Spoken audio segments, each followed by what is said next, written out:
Gracias, un gusto saludarlos. Gracias a la invitación a REDAC. Es un placer estar participando en estos foros dentro de la agenda que tiene planteada esta importante asociación civil. Y bueno, vamos entrando, si les parece bien, en materia. Comparto la presentación que estarán viendo en pantalla, sobre la cual estaremos desarrollando buena parte de nuestro contenido el día de hoy. Bueno, ya lo comentábamos en la introducción, cuál es el tema de la conferencia que nos trae el día de hoy a esta sesión, que es pues hacer una pequeña pausa y hacer un breve corte de caja y ver el estado del arte que tenemos en este panorama económico después de la situación del COVID-19, que bueno, ha sido un parteaguas sin lugar a dudas respecto a la situación económica que estamos viviendo a nivel internacional, nacional y estatal. Y eso es lo que estaremos desarrollando. Trataremos de entender un poco el contexto, viendo actores importantes y trascendentales en el ámbito internacional entre relaciones de países. Obviamente tendríamos que ver la situación de México, el panorama económico de México, entender cómo nos agarra posicionados y parados el COVID-19, entendiendo de que económicamente pues ya veníamos en un año pues de desaceleración, y que bueno, este año 2020, después del COVID, pues será sin lugar a dudas un año de recesión o depresión por la profundidad el impacto que tenemos respecto a lo que tenemos en expectativa pueda suceder en México en materia de crecimiento económico. Y también, obviamente, para poder aterrizar buena parte del contexto en el cual nos situamos, pues también ver el impacto y proyección tanto a nivel nacional como lo que podemos esperar de Jalisco con algunos datos duros, ¿no? Entonces, sin mucho preámbulo, sin más, entremos un poco en materia. Hemos hablado de este COVID que es, pues hay muy poco que decir adicional a lo que ya se ha dicho, ¿no? Y simple y sencillamente es, pues tratar de contextualizar el impacto económico de esta situación, de esta crisis que, bueno, como todas las crisis, pues algunas de ellas por su impacto de acuerdo a la ciclicidad y su magnitud suelen llegar usualmente de uno de tres frentes o dos de tres frentes, ¿no? Usualmente una crisis puede venir del lado de la oferta, puede venir del lado de la demanda agregado, puede venir por una cuestión de incertidumbre en términos de mercados bursátiles. En el caso del 2008 fue muy claro que es digamos, la referencia más inmediata que tenemos respecto a una crisis de magnitud considerable. Esta crisis, famosa crisis de los subprimes, que terminó impactando al sistema financiero de Estados Unidos, a la economía de Estados Unidos y al planeta en su conjunto. Sabemos que en 2008 se origina por una burbuja, por una crisis de carácter especulativo. De ahí, en consecuencia, terminó impactando, pues claro, a la parte de la demanda, pero también de manera indirecta a las cadenas de suministro, pero un tanto del lado de la oferta no tan fuerte. Fue más un impacto financiero, bursátil, especulativo que se trasladó a la demanda. En el caso del 2020, esta crisis del COVID que nos tiene en esto que mencionamos como en este gran confinamiento, nos tiene prácticamente postrados y nos tiene completamente referenciados a una crisis que tiene prácticamente los tres componentes al mismo nivel de intensidad. Hay una cuestión de impacto del lado de la oferta, las cadenas de suministro, sabemos que esto inició en Wuhan, China, donde, pues bueno, el hecho de que estemos hablando en su origen en China y siendo China la fábrica del mundo, pues podemos entender el por qué el traslado de esta crisis en términos de su impacto por el lado de la oferta en las cadenas de suministro se reflejó tan rápido, tan marcado y de manera inmediata.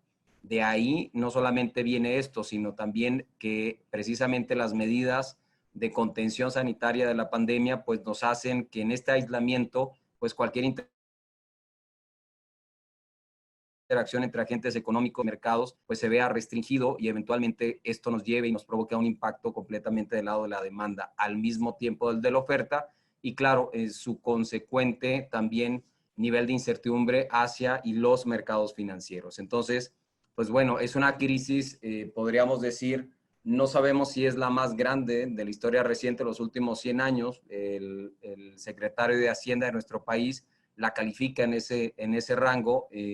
algunos otros analistas también. No sabemos si va a ser la crisis más grande a la que nos estemos enfrentando, o nos hemos enfrentado, pero sin lugar a dudas va a estar en esta categoría de las grandes crisis, sobre todo por este resumen que mencionamos, que es una crisis suscitada no solamente en el ámbito financiero, sino también en la parte de cadenas de suministro y el lado de la demanda. Entonces, esta combinación hace pues que nos ayude a entender la magnitud de esta crisis que estamos viviendo, ¿no? Ahora, una vez que hemos platicado y entendemos, pues hay que ver un poco conforme ya hemos evolucionado y hemos saltado algunos meses de sortear esta gran crisis, esta depresión económica, pues hay que analizar las expectativas que tenemos para poder dimensionar y entender cuál es el descuento de impacto que tenemos anticipado para este 2020 y para el año 2021, ¿no? Y aquí, tomando como referencia al Fondo Monetario Internacional, pues si nos vamos a la referencia de la economía y la recuperación de la economía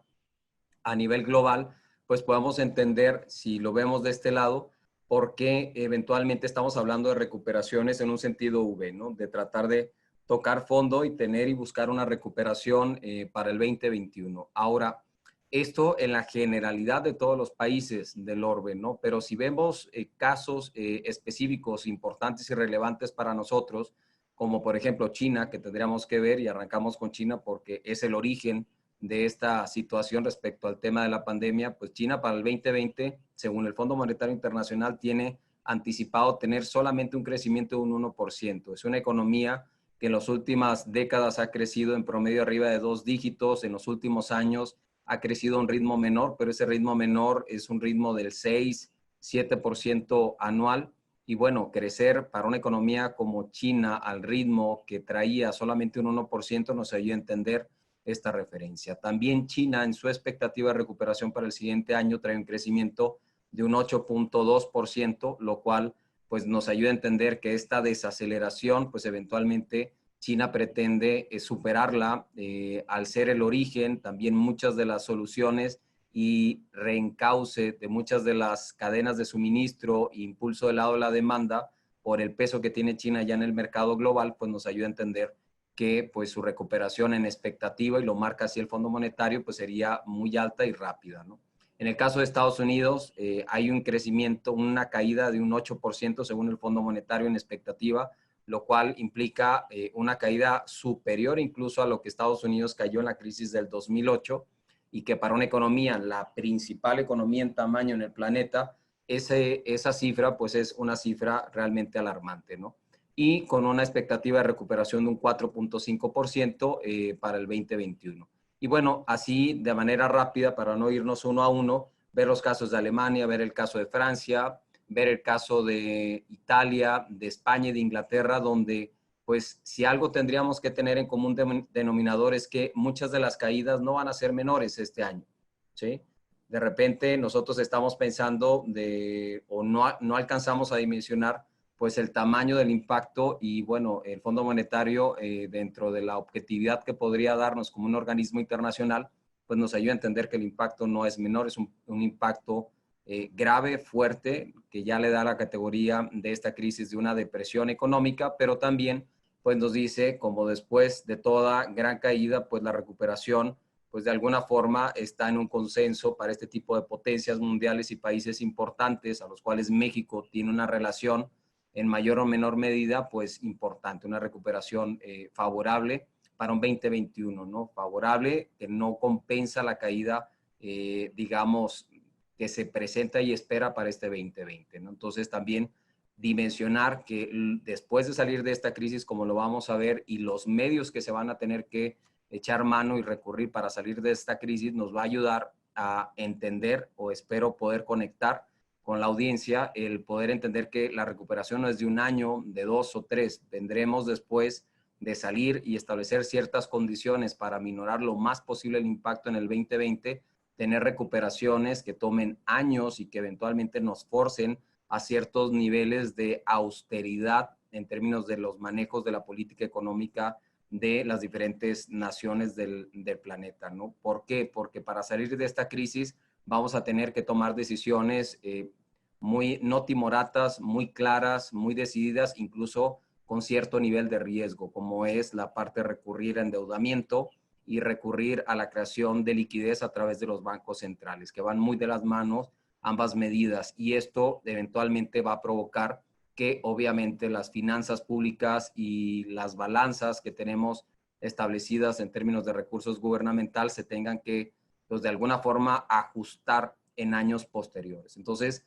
esto que estamos viviendo en el 2020 es muy similar a lo que después de la crisis de 1929 se suscitó en el mundo con, digamos, una crisis o una desaceleración en el ritmo de crecimiento precisamente por la necesidad de ajustar y llegar a niveles de presupuesto muy austeros después de que implementaste medidas agresivas basadas en deuda y basadas en la creación de liquidez para rescatar la economía. Esto que se presentó en 1929 y que se alargó hasta los 30, 1933, 34, con Roosevelt, en el caso de Estados Unidos, es algo muy similar a lo que estamos viendo al día de hoy. Para salir de esta crisis del COVID-19, vamos a tener que tomar decisiones, reitero, muy decididas, muy arriesgadas, y que eventualmente nos va a hacer pagar esa factura de esas medidas en años posteriores. Entonces, con esto, mencionar que sí, a pesar de que van a haber recuperaciones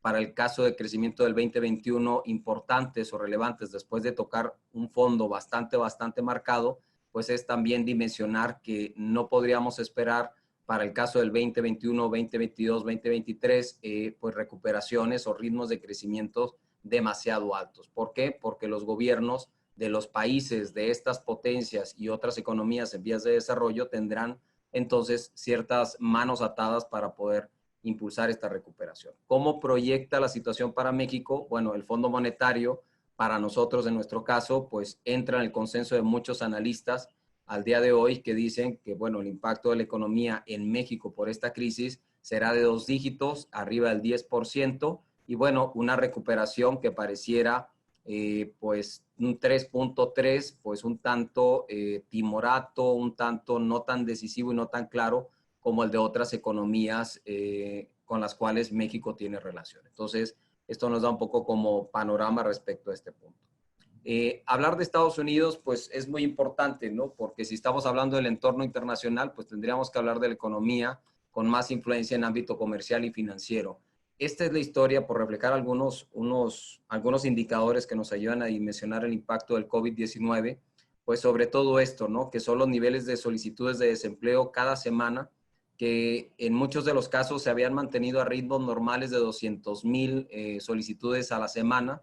En la crisis del 2008, estas solicitudes de 200,000 se incrementaron de 500 a 600,000 solicitudes semanales.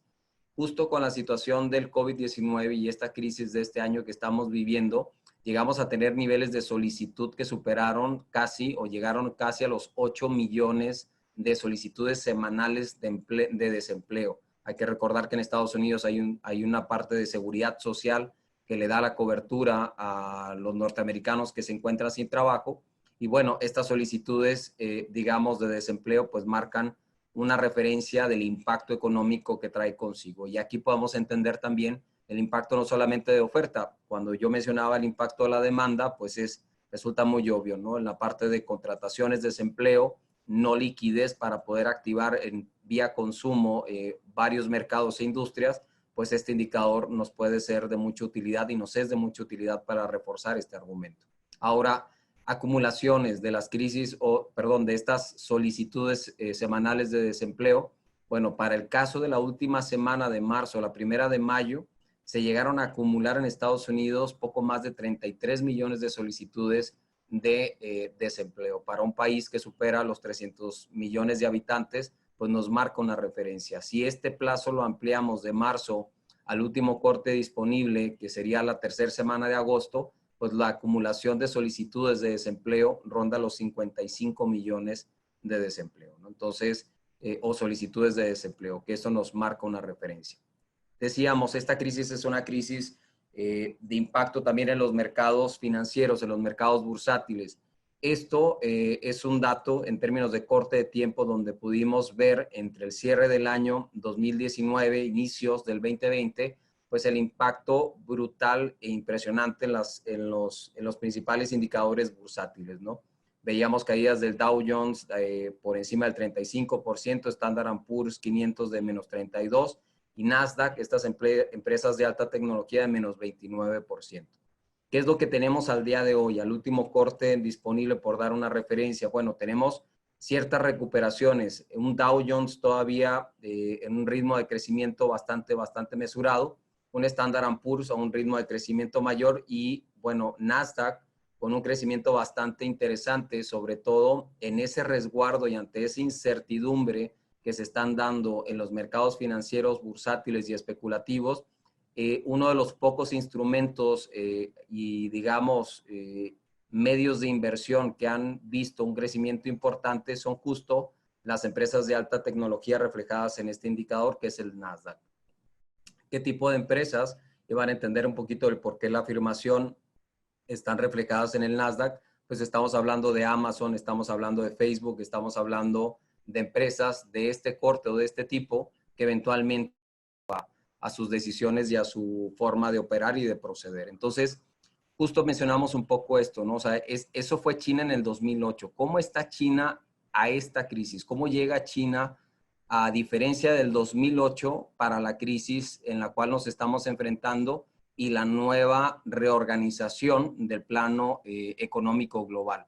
Pues llega en una posición prácticamente fuerte, una posición incluso ya no necesariamente de aliado o de apoyo con Estados Unidos, todo lo contrario. China llega, primero, si vemos así rápidamente los números de esta diapositiva, China para el 2008 era la tercera economía del planeta, ¿sí? Para esta, digamos, corte de tiempo, para 2019, que sería como la antesala de lo que estamos viviendo en este 2020, llega con un Producto Interno Bruto prácticamente del doble. Esto es un esfuerzo y es un resultado más que esfuerzo impresionante, que en solo 11 años logres dobletear el tamaño de tu economía en términos reales es un indicador bastante fuerte que refleja mucho del impulso de lo que trae en dinámica y en intención China respecto a su plano y su rol en el mercado global, ¿no? Y de alguna forma, pues logra empezar a cerrar otra vez esta brecha que sabemos que se está cerrando entre Estados Unidos y China y que falta todavía probablemente mucho para poder cerrarlo y poderlos equiparar a un nivel de par en par o de tú a tú. Simple y sencillamente falta tiempo, pero China lleva un ritmo para ir cerrando esa brecha, pues un ritmo bastante acelerado, ¿no?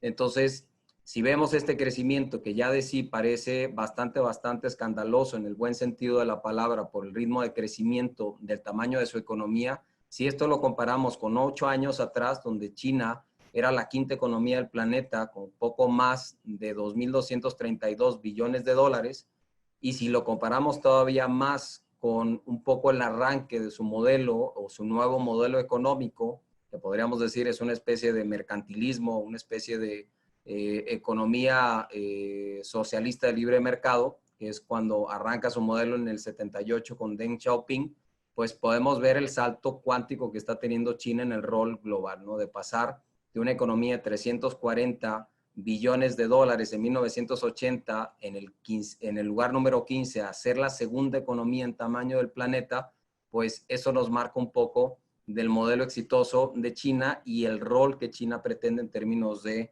su presencia en los mercados globales. Es por eso que hoy el tema ya no es en plena crisis, a diferencia del 2008, de ser un aliado de Estados Unidos.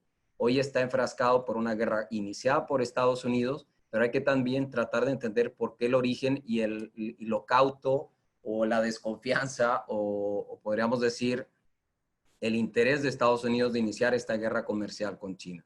Y mucho de esto podríamos justificarlo o resumirlo en lo siguiente, y podremos estar o no de acuerdo, va un punto a consideración de ustedes. China le ha ganado en términos de avance en productividad y manufactura a Estados Unidos. Si no fuera así y Estados Unidos no estuviera tan, digamos, estuviera muy tranquilo, esta intensidad y postura del gobierno norteamericano y de Estados Unidos respecto a China en términos comerciales no se presentara. China, hay analistas que afirman, y hay números y estudios que afirman que China ha avanzado a niveles como no solamente en tamaño, sino también en avance tecnológico, de innovación, de inventiva, de calidad de manufactura, de todos los niveles, y que eso eventualmente en una economía donde se está privilegiando la manufactura por encima de la generación de riqueza que puedas hacer a través de instrumentos financieros, que esta es una de las principales fortalezas de Estados Unidos, pues hace que China eventualmente con una posición más dominante en el mundo, pues se arriesgue o de alguna forma entre ya no en una relación de aliado o de comparsa o de socio, por decirlo de alguna forma, con Estados Unidos, sino que se arriesgue a entrar a una postura un poco más agresiva y entrar en términos de competencia, incluso de desgaste, con la principal economía del mundo, que es Norteamérica, ¿no? Entonces, eso y algo que eventualmente China está apostando muy fuerte, que es a la creación de una divisa electrónica. Se habla de un renminbi digital o un yuan digital auspiciado y respaldado por el gobierno chino. Si China logra avanzar en términos específicos en esta apuesta a un nivel mayor a lo que ha sido la consolidación y la hegemonía del dólar norteamericano, pues esta brecha o esta fortaleza en términos financieros de un país como Estados Unidos también podría empezar a perder terreno. Y quiero ser claro y objetivo. Estos son solamente consideraciones, ¿no? Consideraciones que también China puede salir, esto parte del supuesto de que China sigue sobre su agenda que tiene establecida de visión de largo plazo, en esta visión de One Belt, One Road, que le llaman los chinos, respecto a cómo poder consolidar su posición en el mundo en lo siguiente, de aquí hasta el 2040. Si todo le sale bien a China, que también aquí tendríamos que tener algunos cuestionamientos o posibles riesgos en el radar, pues China eventualmente pues seguirá con esta postura ya no tanto con un perfil tan bajo versus Estados Unidos, sino cada vez tratándole de competir de una mayor forma a Norteamérica, ¿no? En el caso de cómo llega China en esto, esto ya lo mencioné, solamente es para reforzar. Vean cómo de todo lo que Estados Unidos maneja en términos de deuda externa, cuánto está en posición o manos de los chinos.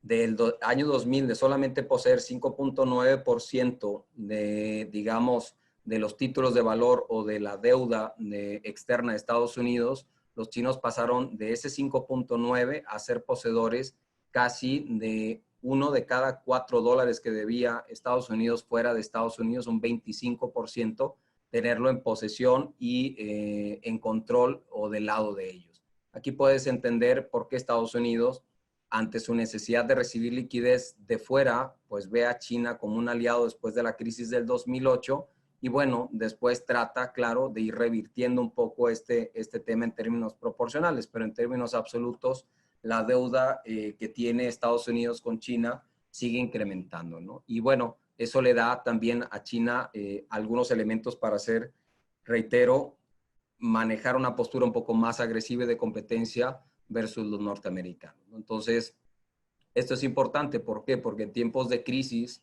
en tiempos, digamos, de reestructura de muchos de los modelos económicos, de muchas de la recomposición en términos de las industrias a nivel global, pues estos roles y liderazgos, pues eventualmente, pues sí pueden ayudar a acelerar o marcar ciertas pautas, ¿sale? Entonces, también tenemos por otro lado la parte de cómo han actuado los gobiernos, no solamente de México, Estados Unidos y China, respecto a esta gran crisis. Y aquí empezaríamos también a focalizar atención a lo que hemos hecho. Si ustedes le dan una vista muy rápida a esta diapositiva, pues podemos ver que en términos de corte, ¿sí? Lo que hemos manejado en términos de manejo, de rescate, desde el lado de la política fiscal y haciendo puntualización, nos referimos a nivel de ejercicio de gasto público, de deuda a través de programas que nos ayuden a amortiguar la crisis. México solamente ha direccionado este porcentaje de su ejercicio de gasto prioritario al tema claramente ubicado para salir de la crisis, a comparación de casi un 15%, un 19%, un 12.5%, un 32% de otras economías que eventualmente han invertido muchísimo más y de manera más clara y decidida que nosotros, ¿no? Entonces, Esto eventualmente nos ayuda a cuestionar o abrir la siguiente pregunta. ¿Hemos hecho del lado del gobierno lo suficiente y hemos enfocado batería y recurso para poder salir de la crisis? Bueno, por lo menos estos números eventualmente nos ayudan a abrir este cuestionamiento, ¿no? Y preguntarnos o cuestionar lo insuficiente que ha sido en términos de destino, de manejo de recurso, lo que hemos hecho del lado desde México. Esto es otra también premisa o pregunta, ¿no? En tiempos de crisis, pues esperas que un actuar, una injerencia del gobierno para poder ayudarte a establecer esas condiciones y salir de esa crisis. La pregunta aquí es, ¿qué hemos hecho en el caso de México en ese manejo de crisis? ¿Qué tan grave es nuestro nivel de endeudamiento y qué margen de maniobra tenemos en consecuencia? Si vemos algunos referentes como es la Unión Europea, Canadá y Estados Unidos, pues estos países tienen niveles de endeudamiento antes de la crisis, en el caso de Canadá y Estados Unidos, superiores al 100%, al tamaño de su economía. México, al corte del 2019, teníamos este nivel de endeudamiento. Es decir, si bien no es un nivel, la deuda eventualmente no podríamos considerarla como buena o mala, sino el uso del destino que podamos hacer de ese recurso extraordinario que se acompaña con la deuda. Entonces, dicho esto, pues podríamos decir que México todavía tendría un margen de maniobra en términos de incrementar sus niveles de endeudamiento para poder enfocar ciertos recursos de manera más clara para hacer frente a esta crisis o a este impacto de este panorama con la crisis del COVID-19. Como lo están haciendo muchos de los países citados en esta diapositiva, ¿no? Que en el caso de la Unión Europea, sus niveles de endeudamiento, de traerlo cerca del 80%, lo están llevando a niveles de arriba del 100%. Canadá incrementándolo a estos niveles y Estados Unidos, la proyección es que pueda darse hasta estos niveles justo con los planes de rescate que está realizando tanto la Secretaría del Tesoro como la Fed en el caso del país, en este caso de Norteamérica o de Estados Unidos. Ahora bien, ¿cuál ha sido la postura de México? La postura de México ha sido no más deuda, manejar una política de austeridad, no manejar programas de rescate hacia el sector productivo, sí al tener claros algunos proyectos especiales de la agenda del gobierno federal y algunos programas sociales, intensificarlos, pero aquí tendríamos que balancear una de dos cosas. También lo decía Agustín Carstens en su momento, hace unos meses. Él mencionaba y decía, esta crisis del COVID-19, a diferencia de la crisis del 2008, que tiene su origen en un ámbito financiero, tú corriges esta crisis del 2008 dando certeza a los mercados bursátiles y aquí es donde son muy efectivos los bancos centrales. Lo difícil de esta crisis que tenemos actualmente del COVID-19 lo que va a provocar es que al no ser una crisis originada por una especulación de mercados financieros, los bancos centrales están un poco atados de manos para dar certeza a los mercados.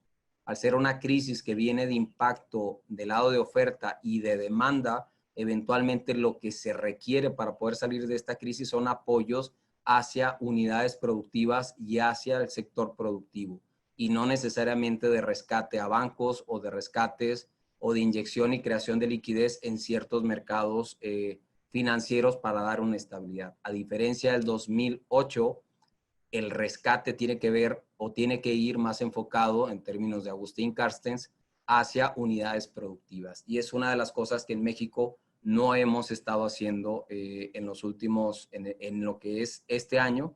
Y al parecer, después de revisar el paquete económico del 2021, pues tampoco está contemplado en esta parte.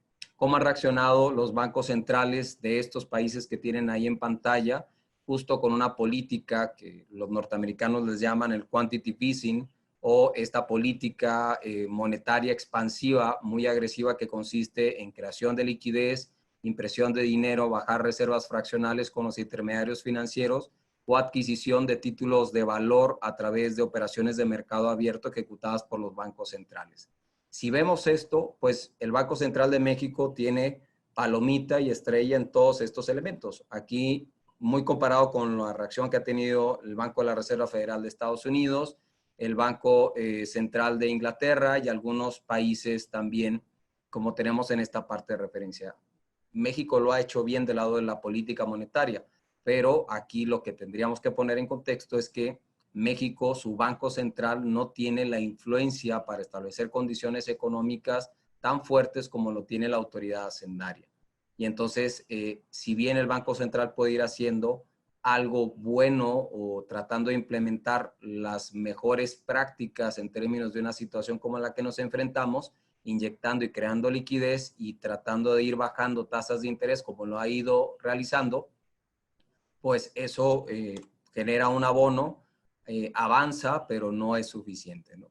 Y para poner un poquito en contexto, pues bueno, el Banco Central de nuestro país ha creado poco más de 750,000 millones de pesos, algo similar o equivalente al 3% del Producto Interno Bruto. Estos 0.75 billones de pesos o 750,000 millones de pesos, pues comparados con una inyección de liquidez que tiene una economía como Estados Unidos, donde el Banco de la Reserva Federal ha inyectado 2.4 trillones de dólares y también se han generado políticas de inyección de liquidez a través de la Secretaría del Tesoro ligado con el Banco de la Reserva Federal para dar estos apoyos directos, incluso hasta hogares, ¿no? Estos cheques de $2,000 por hogar en Estados Unidos que se han hecho llegar y acercar hacia la sociedad de manera directa, pues implica el compromiso de inyección de liquidez tan agresivo de una economía como Estados Unidos, que llega a niveles de casi el 12% de su Producto Interno Bruto. Ahora bien, a esto me refería cuando ante estas medidas de política económica expansiva en aras de establecer una medida contracíclica, lo que va en la economía de ese país, pues esto eventualmente va a tener que pagar si va a generar una consecuencia. Por eso hablaba yo que el 2020 es un año decisivo para tratar de salir de la crisis, pero que las medidas implementadas, y esto es un ejemplo muy claro, va a traer en los siguientes años, pues la necesidad de manejar presupuestos y manejos en términos de política monetaria muchísimo más conservadores, austeros e incluso ajustados, ¿no? Para poder ir nivelando algo que no puedes mantener este ritmo por mucho tiempo, sino es que tu economía truena, ¿no? Entonces, eso es un poco como el ejemplo, decir que el Banco Central de México lo ha hecho bien, pero pues a su alcance de nivel de influencia, que se requiere forzosamente también el rol y la presencia clara y decidida de la autoridad, del lado de la autoridad hacendaria. En el caso del COVID, esto ya se ha platicado mucho, o sea, algunos ganan, algunos pierden, la mayoría pierde, ¿sí? Y algunos de los pocos sectores que eventualmente se han visto favorecidos, pues claro está, son las empresas de alta tecnología, telecomunicaciones, farmacéuticas, industria de empaque, porque hoy todo, pues la mayoría se comercializa por estos medios como Amazon, como Mercado Libre, todos estos canales de comercialización a través del e-commerce, etcétera, ¿no? Entonces, pues bueno, eso es por dar un poquito este tema.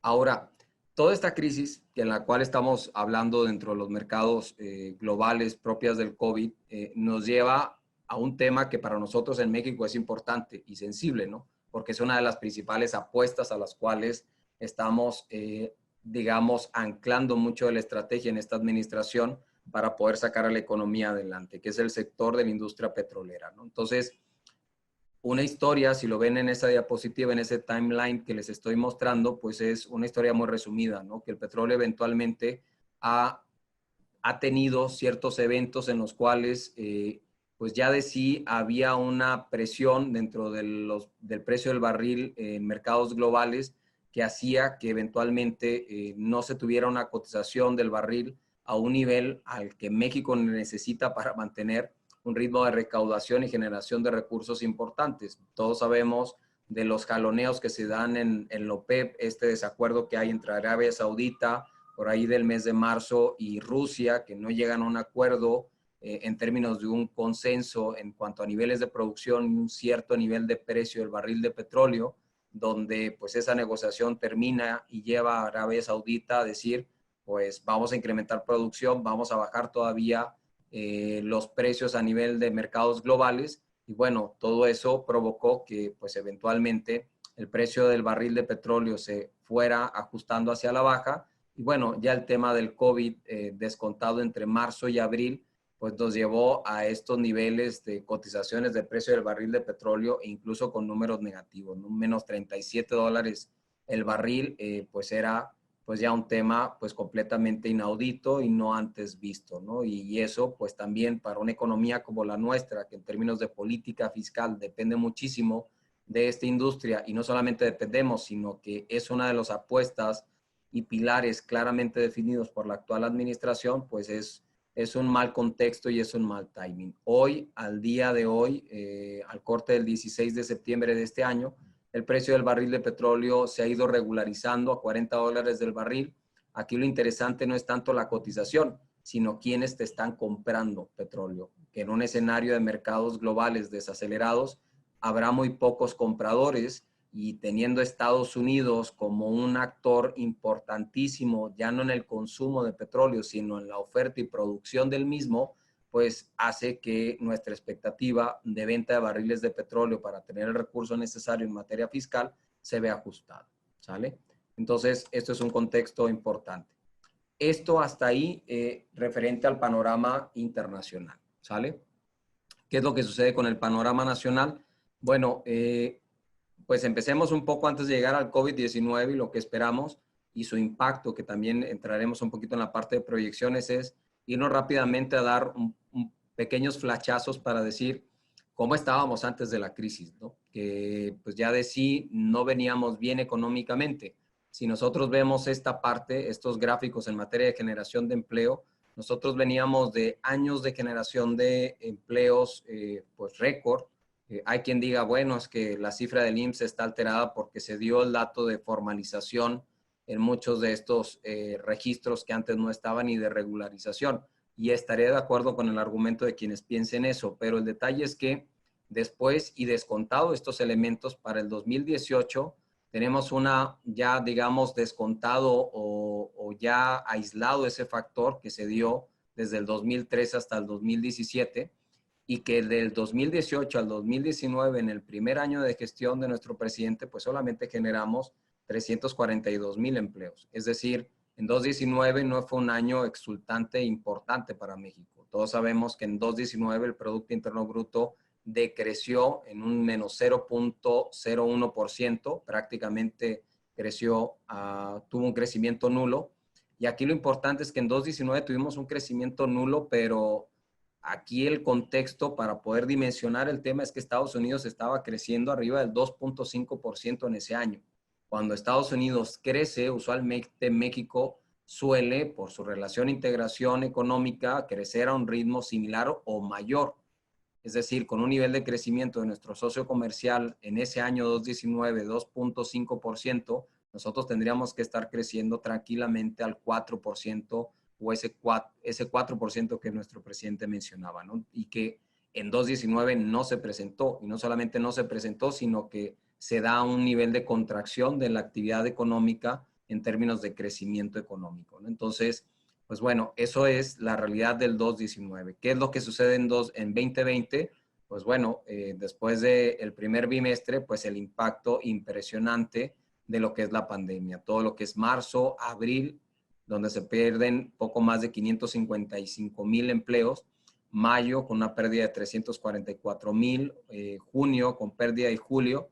Ya para agosto tenemos una primera recuperación, pero también hay que mencionar que agosto, septiembre y octubre y noviembre son meses, digamos, que históricamente es de recuperación, de acuerdo a la memoria que tienes del registro del IMSS. Pero bueno, ya es, digamos, sí mismo una buena noticia que no sea negativo, ¿no? Y que se tenga algo de recuperación, pero el impacto y pérdida de empleos de más de 1 millón de empleos en lo que son en época de pandemia, que es de marzo a agosto, pues nos marca para el país un impacto importante. ¿Cómo estábamos antes de la crisis y después del COVID? Pues ya después del COVID, pues todos sabemos esta noticia, ¿no? Que en octubre del 2018 se da ese anuncio de cancelación del Aeropuerto Internacional de la Ciudad de México, y eso marca cierta desaceleración o desconfianza en términos de los mercados, sobre todo los capitales nacionales y también extranjeros, más los nacionales, ¿no? Que no termina de embonar la relación del todo del presidente con los capitales privados para poder dar esa certeza o esa certidumbre para seguir realizando pues inversiones de manera recurrente y decidida en nuestro país internamente, ¿no? Ya con el tema del COVID, pues podemos ver que esto es una caída libre, ¿no? El IGAE, que es el indicador global de actividad económica, este sustituto del Producto Interno Bruto como indicador, digamos, adelantado de la economía, pues nos marcan niveles de caídas pues bastante fuertes, ¿no? Este 17.8% que todos ya escuchamos y que ahorita vamos a ver, niveles de caída de arriba del 20% para mayo y bueno, algunos niveles todavía negativos, pero menor para junio y esto es lo que llevamos en corte de caja para esto. En términos de valor de construcción pública, pues importante decir lo siguiente, para el 2019, vean los niveles de inversión en construcción en obra pública que traemos ya en el país. Son niveles que son inferiores, si lo ven en esta pequeña línea, a lo que tuvimos en la crisis del 2008 en México. Y eso que en el 2019 todavía no había COVID, ¿sí? Era parte del nivel de desaceleración que nosotros en estas medidas de recomposición y replanteamiento de enfoques en la forma de llevar la economía, pues se tuvieron que pagar y se han venido pagando, ¿no? Y bueno, ya con la pandemia, pues esto pues tiende todavía a bajar un poco más.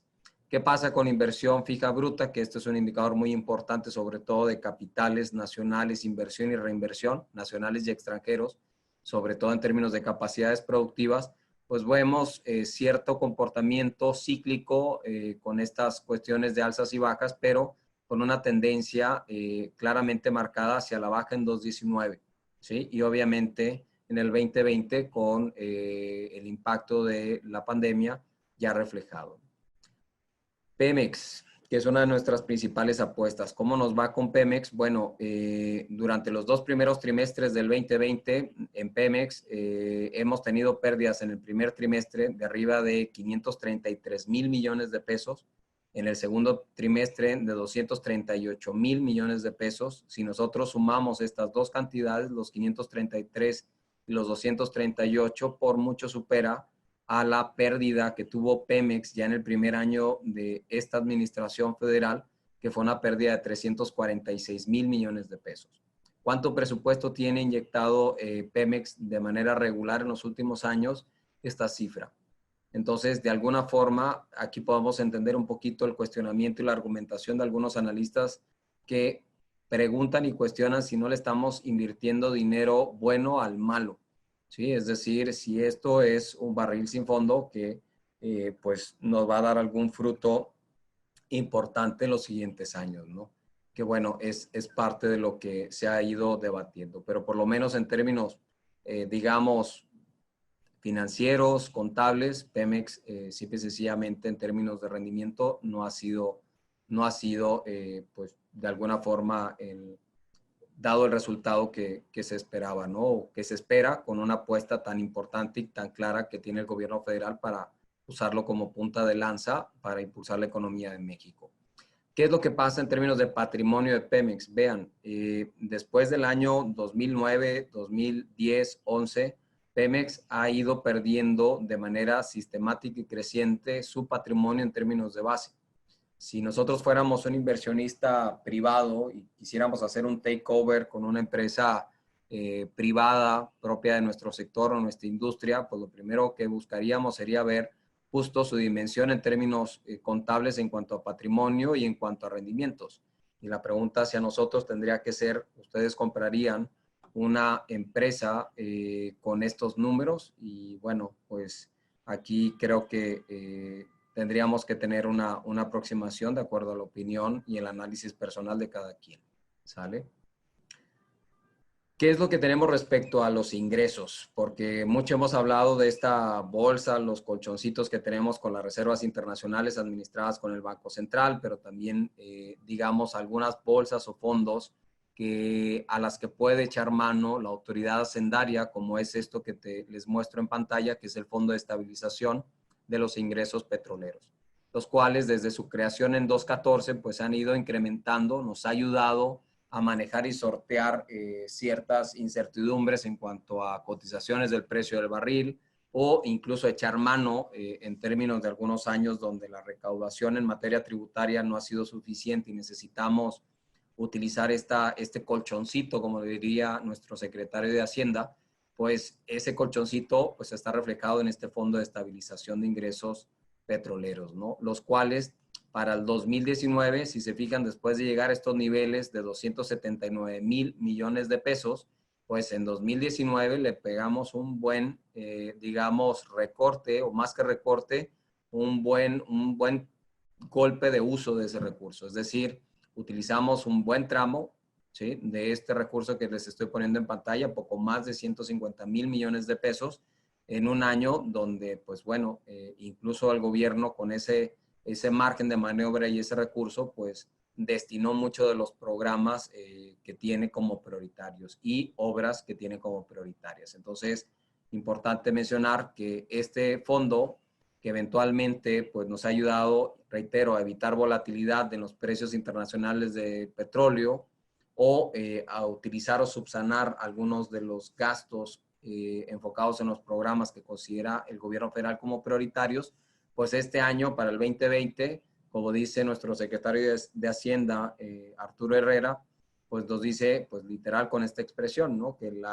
estos guardaditos o estos fondos que tenemos, pues simple y sencillamente en el 2020 se van a utilizar y seguramente pues será pues ya un margen de maniobra y un recurso que pues para el 2021 no va a ser, digamos, una opción o no va a estar, digamos, ahí para poder ayudarnos en términos de el tema de política fiscal, ¿no? Entonces, esto es una expresión, esto es uno de los esfuerzos que ha hecho esta administración por, dentro del plan de austeridad, ir bajando y recortando muchos de los fondos y fideicomisos. Recordarán que esta noticia se dio hace algunos meses para tratar de buscar pues de diferentes lugares, diferentes fondos para poder subsanar y poder financiar pues buena parte del ejercicio del gasto gubernamental. El gobierno inicialmente, cuando hace este anuncio hace unos meses, estaba en búsqueda al momento de extinguir fideicomisos públicos, pues de recursos hasta por 740,000 millones de pesos. Al final del día, por cuestiones legales y de no extinción de algunos de estos fideicomisos, que era no tan sencillo, pues a lo más que va a poder aspirar a ejercer en términos de estos recursos extraordinarios el gobierno con esta extinción de fideicomisos son 250,000 millones de pesos, ¿no? Que es una cifra importante, pero bueno, se ve claramente la prioridad de, digamos, ese compromiso del gobierno federal en términos de austeridad, que no está mal, pero simple y sencillamente el cuestionamiento es una austeridad enfocada hacia qué, para obtener los recursos, para direccionarlos a qué prioridades. Si es Pemex, si son programas sociales y si no es apoyo a ciertos con enfoque de carácter productivo, pues eventualmente entonces sí tendríamos pues aquí algo que analizar y cuestionar. ¿Cómo estábamos en gasto de salud y por qué nos pegó tan fuerte la pandemia? Bueno, tuve el histórico del 2007 hasta el 2019, que aquí ya incluye el primer año de esta presente administración y el histórico de otros presidentes, y podemos ver claramente que México se ha quedado histórico en los últimos, se ha quedado corto históricamente en estos periodos de años respecto a la inversión que realiza en materia presupuestal hacia su sector salud. No es entonces una sorpresa o no tendría que sorprendernos el que estuviéramos tan desprovistos o no cubiertos con la infraestructura necesaria para poder abordar una situación como el COVID-19, ¿no? Y no es un tema de este presidente, hay que mencionar y resaltar ese punto, pero también es un tema que el primer año nuestro presidente lo mantuvo de manera inercial en su primer año de gestión y de administración. Y de aquí, pues él toma una parte de su responsabilidad y de ahí los presidentes hacia atrás, ¿no? También tendría que tomar su tramo en términos de gestión, obviamente Calderón, Peña Nieto, Fox, etcétera, ¿no? Entonces, ¿cuál es el promedio de un gasto, digamos, de todo lo que tienes disponible hacia el sector salud? Bueno, en promedio los países de la OCDE es un 8%. Nosotros nos hemos mantenido en este 2,5, 2,7% en estos últimos años, ¿sale? No solamente le hemos puesto poco recurso. En el año 2019, el gobierno de la actual administración, en su primer año de gestión, tuvo no solamente un mismo ejercicio de gasto inercial de lo que tenían sus antecesores, pero además de eso, ligó a lo que fue una parte de subejercicio, ¿no? En el caso del ISSSTE, se quedaron sin ejercer un 81% del presupuesto, que es altísimo. En el caso del IMSS hubo un subejercicio de 65%, en la Secretaría de Salud en general un 47% y en apoyos direccionados hacia las entidades a través del ramo 33, 50%.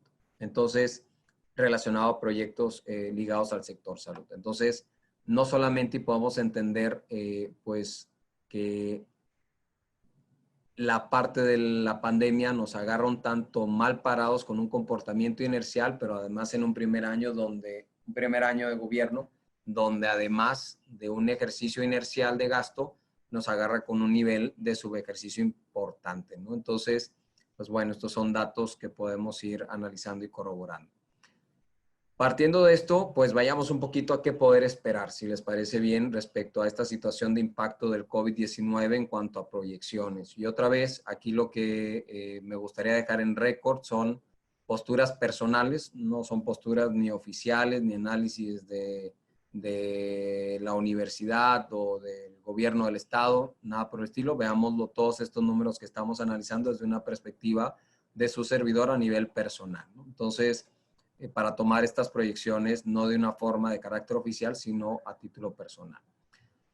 Si nosotros hacemos, como hicimos un ejercicio de simulación de impacto en la economía a nivel de Producto Interno Bruto de país, nosotros creamos un modelo, me refiero a colegas de un servidor, para poder dimensionar de acuerdo a nuestro modelo económico y econométrico, tomando como referencia una situación similar como la del COVID-19, y nuestro antecedente podría ser para el caso de México lo que vivimos en el 2009 con lo que fue la parte de la influenza o la crisis de la pandemia de la influenza, que fue muchísimo menor, pero que tuvo características similares en términos de comportamiento a lo que estamos viviendo. Claro está, las actuales son más agresivas, se han prolongado muchísimo más tiempo, pero el comportamiento estructural de cómo reaccionó la economía en ese año nos permite plantear un modelo que nos da estas cifras o estas proyecciones que tienen ahí en pantalla.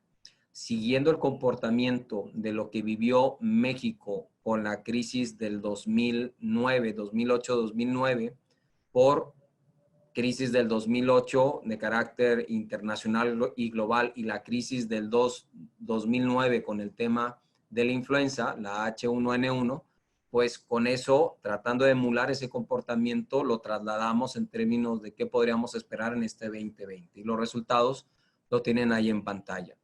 Si México siguiera un comportamiento y la crisis de la pandemia fuese similar en términos de impacto y duración como lo fue la crisis de la influenza H1N1, pues México tendría una expectativa de caída según nuestro modelo de proyección de menos 3.7% en términos del PIB.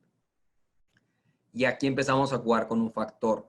Partiendo de eso y la duración en el impacto de los sectores entre esenciales, entre estratégicos, entre reservados, entre impactos de sectores que pararon y de alguna forma vieron de manera negativa impactada su función o su evolución, dependiendo de la duración, partiendo de este comportamiento estructural, si la duración se prolongaba de esta pandemia de 1 a 2 meses, el modelo nos arrojaba una caída de un menos 6.8% a nivel de PIB nacional. Si esto se prolongaba, según nuestro modelo, de 2 a 3 meses, ya llegábamos arriba de una caída del 10%, y si esto duraba más de 3 meses, pues la caída podría ser superior al 13%, ¿no? Entonces, ¿en qué situación estamos? Todos entendemos que llevamos 6 meses de pandemia y bueno, pues el Fondo Monetario Internacional hasta ahorita nos marca con una caída para el 2020 a mitad de año, ¿sí? Al mes de junio de un 10.5% negativo. Y bueno, el modelo que les estoy comentando se construyó, pues nos está marcando una caída de un menos 13.3%. ¿Sale?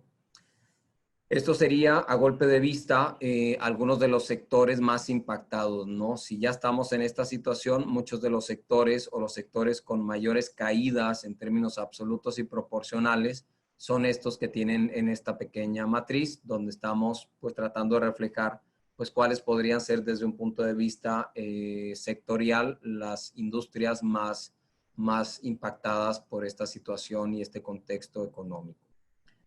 ¿Qué estimaciones tiene el Banco Central? Ahorita hablando de estos temas de recuperación en V, en U o en una L. Bueno, según el informe de especialistas del Banco Central, para el 2020 su expectativa, bueno, déjenme corregir, en el segundo informe del segundo trimestre de este 2020, la expectativa de caída de la economía mexicana para el 2020, según analistas, era en un rango de un menos 8.8 a un menos 12.8. Esto va muy acorde al modelo econométrico que les acabo de mencionar en la diapositiva pasada, ¿sale? Y la expectativa en este mismo segundo trimestre o informe de este segundo trimestre del 2020 de lo que podríamos esperar para la economía mexicana, ¿sale? Va de una recuperación de un 5.6% hasta 1.3%. Y esto va a ser importante, ¿por qué? Porque el paquete económico del 2021 está ligado justo en buena medida con estas expectativas. ¿Cuáles son los números que hasta el momento tenemos del Producto Interno Bruto a nivel de país? Bueno, tenemos el último dato del segundo trimestre del 2020, el primer semestre del año, donde en este trimestre registramos la caída histórica más grande desde que tenemos registro del Producto Interno Bruto formal hasta el corte del 1993 en esta serie histórica, ¿sí? Jamás habíamos caído ni en la crisis del 2009 ni en la de 1994-95 tanto como caímos en el segundo trimestre de este año. Esta caída de menos 18.7% del Producto Interno Bruto del segundo trimestre comparado con el mismo periodo del año pasado representa en términos generales una destrucción de riqueza, que es esto que les estoy marcando en esta gráfica, de 3.067 billones de pesos de, digamos, de pérdida de producción o destrucción de riqueza por causa de esta crisis del COVID-19. ¿Sale? ¿Qué expectativa tenemos esto en cuanto a Producto Interno Bruto? Pasando a la parte de empleos formales registrados en el IMSS, también se creó un modelo econométrico para tratar de buscar alguna anticipación de cómo poder analizar cuánto pérdida de empleo se podría esperar. Tenemos un dato de marzo a agosto, que es el tiempo de crisis o de pandemia. Se han perdido poco más de 1 millón de empleos formales, ¿sale? La estimación sin crisis es que México hubiera generado un ritmo de crecimiento de empleos de solamente 247,000 empleos. Pero con el COVID descontado y el tiempo que ha más o menos durado y los sectores que ha impactado, nuestros modelos econométricos nos dicen que pues estaríamos hablando, pues sí, de cerrar el año con esta pérdida de empleos formales arriba de 1.100.000 empleos, 1.155.000. Entonces, al corte lo que llevamos de enero a agosto, que es el dato oficial que tenemos en estadística, pues el dato nos dice que se han perdido 833,000 empleos en específico. ¿Sale? Ahorita voy a ir acelerando y voy a ir tratando porque estoy viendo algunas preguntas ahí en el chat y ahorita me apoyaré con Juan Pablo para abordarlas. Muy rápido para poder ir entrando a la pregunta, a la sección de preguntas y respuestas. En la parte relacionada con el tema del Banco Central y bueno, según especialistas, la encuesta de especialistas del Banco Central y algunos especialistas de corredurías como Citi, Banamex, tenemos una estimación de tipo de cambio esperado rondante entre los 22.60 pesos por dólar a este rango, ¿no? De 22.50 a 23. Esto nos marca una pauta porque eso es un referente que necesitamos tomar en cuenta para el análisis del paquete presupuestal del 2021. Tenemos la parte de expectativa de recortes de tasa de interés, que actualmente lo tenemos situado en 4.5%. hay quienes esperan que el Banco Central recorte de manera agresiva todavía más la tasa de interés. Esto habría que tomarlo con mesura, ¿no? Porque hay que recordar que si bien nuestro Banco Central podría estimular el mercado interno con un recorte de tasas de interés mayor, como se presenta en otros países y más en países de primer mundo, en el caso de México siempre tendremos que balancear dos cosas, el recorte de tasa de interés y su liga con la entrada y atracción de mercados, digamos, del mercado de divisas o su conexión con el mercado de divisas que hace que si nosotros recortamos la tasa de interés de forma agresiva, el riesgo de devaluación es muy alto al momento de perder atractivo de ingreso de capitales que solamente por el diferencial que tenemos de tasa de interés con respecto a otras economías como la de Estados Unidos, pues hacen que de forma constante estén entrando y que se esté impactando la oferta de divisas de manera clara, ¿no? Y de manera constante.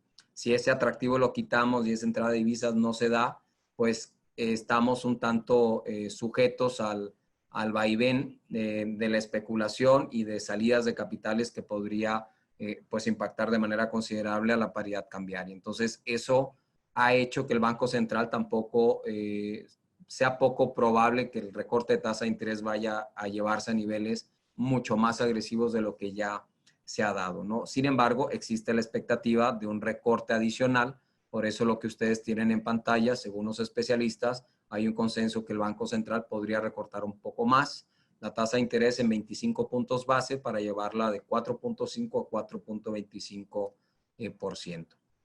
Impacto en términos sociales por el tema de la pandemia, pues solamente son cifras publicadas por CEPAL, Coneval y BBVA, donde eventualmente pues estamos hablando de una incursión o regreso o personas que se sumarían a nivel de pobreza extrema en México a causa del COVID-19, pues dice BBVA, pues más de 12 millones, CEPAL y Coneval, pues en este rango de 7 a 10 millones de personas, que pues en términos de volumen y absoluto, pues es una cifra bastante fuerte. Plan de rescate, ¿qué debería hacer el gobierno? Pues lo que mencionábamos un poquito, la lógica de Agustín Carstens y algunos otros analistas, ¿no?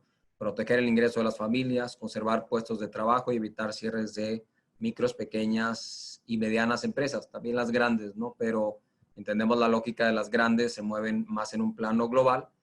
Muchos de los apoyos tendrán que estar enfocados a las MIPYMES famosas, ¿no?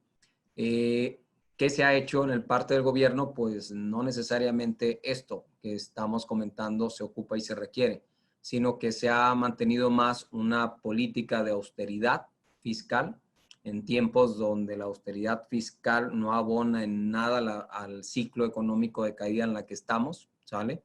Y bueno, esta austeridad y esta postura de responsabilidad, comillas, fiscal inflexible por parte del gobierno, pues pareciera que, pues lejos de sonar a responsabilidad, pues aquí entraría un poco el debate y a título de opinión de cada uno de ustedes, si es esta postura responsable o irresponsable, partiendo de la necesidad y rol de interacción que necesita tener el gobierno ante esta crisis, ¿no? Y bueno, el gobierno ha tomado medidas a lo que ha considerado desde su punto de vista es lo necesario a hacer o realizar, como dar el tema de adelantos de apoyos sociales, la parte de los créditos a la palabra por 25,000 pesos que se están desdoblando desde la Secretaría de Economía, y bueno, diferir algunas cuotas, no de manera diferir, no condonar, diferir con un cobro de interés que pareciera pues no del todo suficiente para poder apoyar al sector productivo. Ahora bien, ¿qué es lo que esperamos en el presupuesto del 2021? Que este paquete se acaba de liberar hace algunos días. Bueno, podemos esperar esto, ¿no? De este presupuesto anticipado de 6.2 billones de pesos, pues parte de estos supuestos que tienen aquí en pantalla con este color, ¿sí? Que en muchos se ha cuestionado, parte de que la economía va a crecer a un 4.6%. 4.6, muchos de los analistas pues no lo ven. Yo les dejo nada más la referencia de lo que dice el Fondo Monetario Internacional. Y entonces, en buena medida es pues ver si realmente vamos a tener un crecimiento en V así de agresivo como lo menciona la autoridad hacendaria, o si nos vamos a acercar a un crecimiento más mesurado. Depende y dependerá, claro está, de muchas de las medidas que vayamos desdoblando en el cierre del año, en este segundo semestre, y el arranque del siguiente. En materia inflacionaria, pues parte del paquete presupuestal en un nivel inflacionario de 3%. Este es el nivel de inflación actual que tenemos y la expectativa del Banco Central.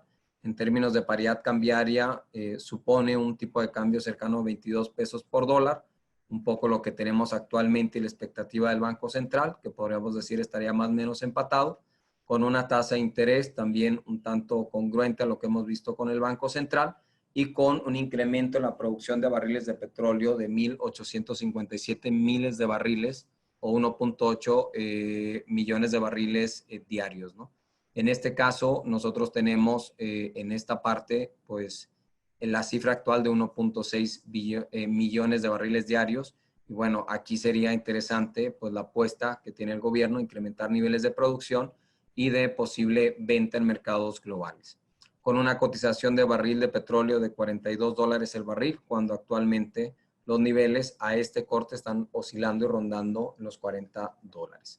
Aquí lo más cuestionado podría ser, en términos de la expectativa del paquete presupuestal, pues justo la fase de recuperación y la expectativa de recuperación que tiene el gobierno federal para este tema, ¿no? Prioridades del paquete económico 2021, pues lo tienen ahí en pantalla. Son básicamente los mismos proyectos, las mismas prioridades que tenemos marcados desde el inicio de la administración, los programas sociales intactos, ¿sí? Algunos de los recortes se darían en esta parte de microcréditos al bienestar, la parte del Programa Nacional de Reconstrucción y Jóvenes Construyendo el Futuro. Los demás con un crecimiento importante, ¿no? Como tal. Entonces, hay que ver esta parte, ¿no? Que esta parte implica una recomposición. No es de que se recorte, sino se va a fortalecer en un nuevo programa hacia la parte de apoyos hacia jóvenes estudiando, ¿no? Que esto es importantísimo. Los programas sociales no los podemos perder de foco, hay que seguirlos apoyando. Pero la pregunta es, pues adicional a eso, ¿qué se ve de apoyo hacia sectores del sector productivo? Y bueno, en apoyos en recuperación, pues traemos este apoyo por 1.600 millones de pesos. Parecieron muy poco en términos de apoyos financieros a microempresas y trabajadores independientes. Esto sobre todo a través de banca de segundo piso y microcréditos a pequeños negocios, ¿no? De las famosas tandas del bienestar. En cuanto a proyectos prioritarios, no hay ningún cambio, no hay ninguna desaceleración. Y aquí la pregunta es, estamos en un periodo de crisis, de reacción para tratar de contener una caída de la economía, que es una caída fuerte y abrupta. Estos proyectos son importantes, son proyectos de infraestructura, es apuesta del gobierno federal, pero que no nos van a dar frutos de manera inmediata. Y aquí es una de las cuestiones que se de alguna manera preguntan respecto al paquete económico propuesto por el gobierno federal. Si habría o no valido la pena no parar estos proyectos, ¿sí? Porque algunos analistas dicen, pues no les hubiera costado parar un poco algunos de estos proyectos y poder inyectar más apoyos en términos de recuperación, sobre todo apoyos de carácter productivo hacia las MIPYMES y fortalecer y cuidar la unidad productiva, la que genera empleos, la que produce riqueza. Hay quienes opinaban parar algunos de estos proyectos, hay quienes mencionaban seguir con esos proyectos, pero no con el nivel de fuerza o de inyección de recurso tan fuerte y tan agresivo como están, o tan decidido como está marcado, ¿no? Entonces, pues son parte de las decisiones que se verán con el tiempo, pues si es que la apuesta del gobierno federal fue la adecuada o no, aunque varios analistas pues discrepan de esa postura del gobierno federal. Otro de los temas que aquí hablaría de los niveles de endeudamiento, etcétera, pero esto sobre todo es importantísimo, ¿no? Una de las expectativas y supuestos que trae el paquete de la federación es que esto se va a financiar el 15.6% con ingresos de organismos y empresas productivas, con ingresos petroleros, que aquí esto sería muy cuestionable si hay cualquier ajuste o modificación de los mercados globales en precio del barril de petróleo, etcétera, que ya vimos en el timeline de algunas diapositivas atrás, pues podría ser factible que se suscite porque todavía no es un mercado que tenga cierto nivel de estabilidad o de certeza en los años venideros. Y bueno, lo más importante son estos, ¿no? Los ingresos tributarios, no tributarios, pero lo más importante, los ingresos tributarios. El que tú estés fundamentando tu paquete de económico en ingresos tributarios en este nivel de 64%, partiendo de que vas a mantener tus ritmos de recaudación en un año de crisis, pues aquí podríamos decir que es uno de los puntos cuestionables, ¿no? ¿Por qué? Porque la unidad productiva, que es la que paga impuestos, las personas físicas y morales que buscan esta parte de impacto en crecimiento, pues difícilmente van a mantener ese ritmo de pago tributario. Uno, pues porque no tengan el recurso para hacerlo, o dos, porque simple y sencillamente salieron o del mercado laboral o del mercado o la industria en la cual operaban, ¿no? Por la cuestión de la crisis. Entonces, este es uno de los puntos importantes que vamos a tener que estar monitoreando para saber si realmente en materia recaudatoria, pues se mantiene esta meta y lo que va a implicar esa forma de recaudar para poder llegar a la meta y darle al gobierno los recursos que requiere vía impuestos. ¿Sale? Y bueno, aquí no me detengo mucho, ya había platicado mucho de este tema.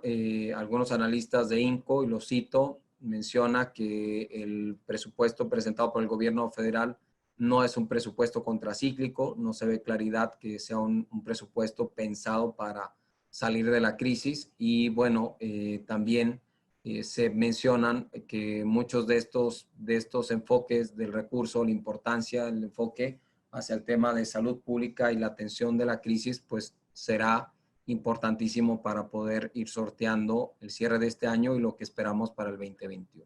¿Sale? Me voy muy rápido para el caso de las proyecciones de Jalisco. ¿Qué podemos esperar para Jalisco? No me tardo mucho haciendo la misma réplica del modelo de proyección económica en cuanto a impacto de Producto Interno Bruto. Estas son las expectativas que el modelo econométrico marca.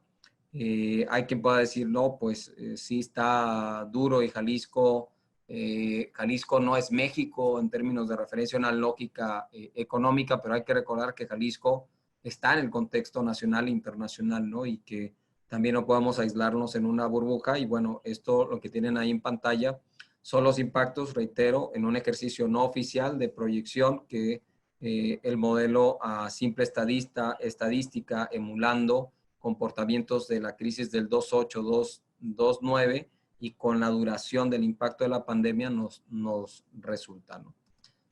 Algunos de los sectores que se esperan podrían ser de los más impactados y, bueno, algunos de los datos, ¿no?, que podríamos ver respecto a algunos de los ejercicios. Si en el caso del Producto Interno Bruto, con este ritmo de crecimiento que tuvimos en 2019, con la expectativa de impacto, que podríamos resumirla dependiendo del escenario, que pueda oscilar entre un 8 y un 10% de caída, digamos, de ajuste para el 2020, y suponiendo ritmos de crecimiento del 3.5, 2.5, 2.5 y 2.5 en los siguientes años, que serían crecimientos un tanto conservadores, podríamos decir, o factibles de lograr de manera sencilla, pues si siguiéramos esta lógica, prácticamente podríamos llegar a la afirmación que es hasta el 2024 que podríamos recuperar los mismos niveles de riqueza o de nivel de producción que traíamos para el año antes de la crisis del 2020, ¿no? Que sería el año nivel de producción cercano al de 2019, ¿sale? Algunos de los sectores impactados, y esto que les mencionaba, que la recuperación nos va a tomar algunos años volver a retomar los niveles del impacto tan fuerte que vamos a tener en este 2020. Este es un indicador que es un indicador al igual que el IGAE. El ITAE es el similar o el índice adelantado que emula el Producto Interno Bruto de manera trimestral. El último dato disponible que tenemos es que para el primer trimestre caímos un menos 3.2%, que es una cifra importante o relevante en este nivel, ¿sale? Y bueno, que nos hace, entre otras cosas, pues ver el por qué nosotros caímos en el primer trimestre más rápido. En buena medida puedes entenderlo por el ajuste y contención que hicimos para contener la pandemia de manera más rápida, absorbiendo el costo versus otros estados y la federación, para absorber y absorbiendo en eso que pareciera algo muy bueno de poder controlar y reaccionar y que la pandemia no se desbordara, pues eso absorbe un costo en términos de impacto al momento de parar la actividad económica, que se ve reflejada en la primera estadística que tenemos al primer trimestre del 2020, ¿no? Con esta caída del 3.2%. ¿Cómo se distribuye esta caída del 3.2%? De esta manera, en el sector primario, secundario y terciario, o la variación porcentual que tiene. Y bueno, algunas de las expectativas en pérdidas de empleo. De marzo a agosto, en tiempos de pandemia, hemos perdido poco más de 79,000 empleos en Jalisco, ¿sale? Y eso es importante mencionarlo. En lo que traemos en proyección, en los ejercicios estadísticos internos que se han hecho y no oficiales, es precisamente que pues, Jalisco podría cerrar con una pérdida pues, cercana a los 100,000 empleos si es que la recuperación no se da de una forma más agresiva en el último cuarto del año, ¿no? Y bueno, hasta el momento en el acumulado de enero a agosto, en enero y febrero tuvimos crecimiento, generación de empleo. De marzo a agosto tuvimos pérdida, el saldo va en 54,000 empleos de manera negativa. Para el 2020, esto es lo que tenemos acumulado, ¿sí? La buena noticia es que para el mes de agosto generamos 15,861 empleos formales, ¿sí? Que esto, aquí hay una palabra está mal, aquí se generaron, no se perdieron. En el mes de agosto, solamente en agosto generamos 15,861. Nosotros, en la expectativa de comportamiento estadístico, teníamos en mente que sí se iba a dar una recuperación, que íbamos a salir de los números negativos, pero no pensamos o el modelo no anticipó una recuperación tan fuerte. Esta recuperación, pues es incluso en términos del mes de agosto, una de las más altas en los últimos 6, 7 años para el caso de la economía mexicana, que para el tiempo de crisis en el que estamos, podríamos tomarlo como una buena noticia en términos de un solo mes. Hay que ver cómo se va a desdoblar septiembre, octubre y noviembre, pero bueno, el asunto aquí es que necesitamos ir midiendo un poco esta recuperación al último cuarto, donde en diciembre sabemos que vamos a perder empleo por el comportamiento histórico y cíclico y recurrente del registro del IMSS, pero que esta recuperación no anticipada del mes de agosto pues nos da pues una buena expectativa que la pérdida de empleos en el caso de Jalisco podría aminorarse si cerramos con un último cuatrimestre importante con un buen saldo positivo, ¿no? Pero hay que ver, insisto, cómo se va a ir desdoblando esto. De enero a agosto, esto es la parte de pérdida como se ha ido dando, ¿sale? A nivel de sectores o de gran sector. Estos 54,000 empleos que tenemos perdidos en Jalisco en lo que es de enero a agosto, en lo que va de este 2020, nos deja como la tercera entidad en términos absolutos en cuanto a pérdida. Un enfoque importante que tendríamos que hacer es este que les pongo ahí en pantalla. Si nosotros contextualizamos esa pérdida de 54,000 empleos a un nivel de la cantidad de trabajadores asegurados que tenemos registrados, podríamos ver que en el caso de Jalisco tenemos una pérdida de solamente un 3.1%, es decir, de toda la base de trabajadores asegurados, esta pérdida, esta gran pérdida de 54,000 empleos representan el 3.1%. Esto nos sitúa en la posición número 15 o cerca de media tabla con respecto a la pérdida de empleos o como el estado de menor pérdida de empleos comparados con su base de trabajadores asegurados. Esto es importante, ¿por qué? Porque el absoluto, sí, por el tamaño de trabajadores que tenemos registrados es bastante abultado, pero si lo contextualizamos con respecto al nivel de trabajadores asegurados que tenemos en registro en el IMSS, en nuestra entidad, pues nos puede ayudar a ver este comportamiento que es mucho más favorable que el nacional y que es mucho más favorable como otros estados que han llegado al 7, 8, 9, 10 y en el caso de Quintana Roo un desastre hasta un 30% con respecto a su base de registrados en el IMSS, ¿sale? Este indicador está muy, muy interesante, que son las pérdidas que se han acumulado de enero a julio. No lo tengo al mes de agosto porque todavía no se publica el detalle de este nivel de información en los microdatos del IMSS, pero con el corte que tenemos de enero a julio, nos podemos dar una idea muy clara que en tiempos de crisis como tal, la pérdida de empleo, el grueso de la pérdida de empleos, se ha dado en buena medida en los empleos mejores remunerados. Y eso es una mala noticia, pero es algo que también se anticipaba, ¿no? Partiendo de que los ajustes en términos de austeridad desde el ámbito productivo, pues se dan justo en los puntos o en los recursos de salarios más onerosos. La pérdida también de 2 a 3 salarios mínimos ha sido muy acentuada y bueno, estos colores que te estoy marcando son para poder distinguir empresas micros, pequeñas, medianas y grandes. Si se fijan, mucho de la pérdida de empleo sobre los empleos mejores remunerados, pues se han dado principalmente las empresas grandes.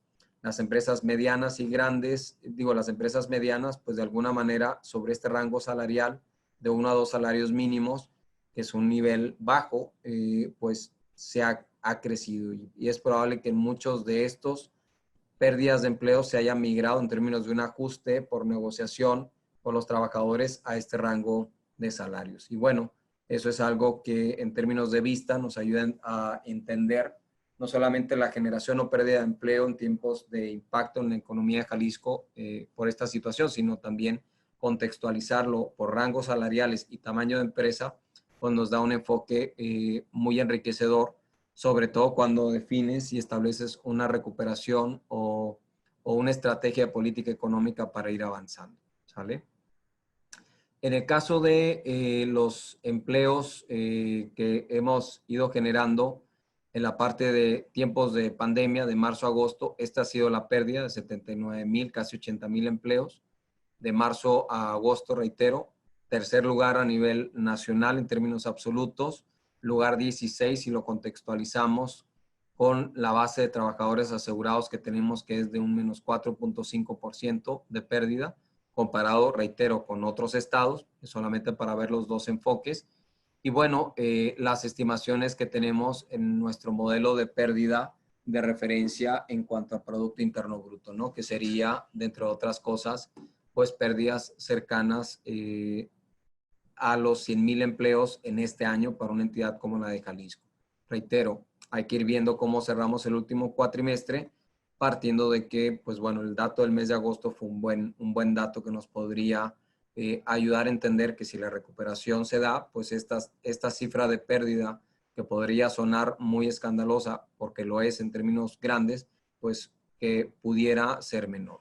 Algunos de los sectores que en esta estimación podrían ser de los principales y más afectados, pues los tienen ahí en pantalla, que para muchos, pues ya a lo que hemos vivido de la pandemia, en términos de impacto económico, pues nos resultan un tanto fáciles de entender o familiares, ¿no? Porque hemos visto muchos de estos sectores parados y disminuidos en términos de generación de empleos.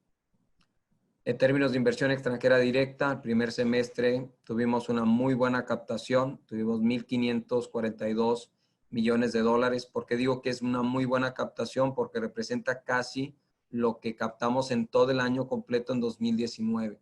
¿Sí? Representa casi el 100%, 99% de todo lo captado y solamente es el primer trimestre. Eso también nos puede hablar un poco de la confianza o la vista diferenciada que tienen algunos capitales con respecto a Jalisco, ¿no? Y la apuesta de Jalisco en atracción de inversión. Esta atracción de inversión nos posiciona en el tercer lugar a nivel nacional. Es importante ver un poco, si lo comparamos con respecto al mismo periodo del año pasado, pues tenemos un crecimiento de este tipo que ven en pantalla. Y bueno, esto expresado en una de las divisiones que nos da la Secretaría de Economía, de esos 1,500 millones de dólares, 706 es reinversión de utilidades, 584 millones de dólares es cuentas entre compañías y 251 millones de dólares reinversión. Sí, nuevas inversiones. La distribución un poco por los sectores, ¿sí? Donde manufactura pues se lleva el grueso, comercio y servicios está en esta parte con un 15.1%, transporte, correos de almacenamiento, servicios financieros y seguros con esta distribución. En cuanto a países, Estados Unidos es nuestro principal mercado en cuanto a atracción. Traemos una estrategia muy fuerte de atracción de capitales de Alemania, sobre todo en industria electrónica e industria automotriz también. Canadá, Reino Unido, España y el resto de países, ¿no? En esta distribución. Y bueno, con esto sería un poco el barrido lo que pretendíamos abordar en esta parte o en esta sesión en cuanto a contenidos.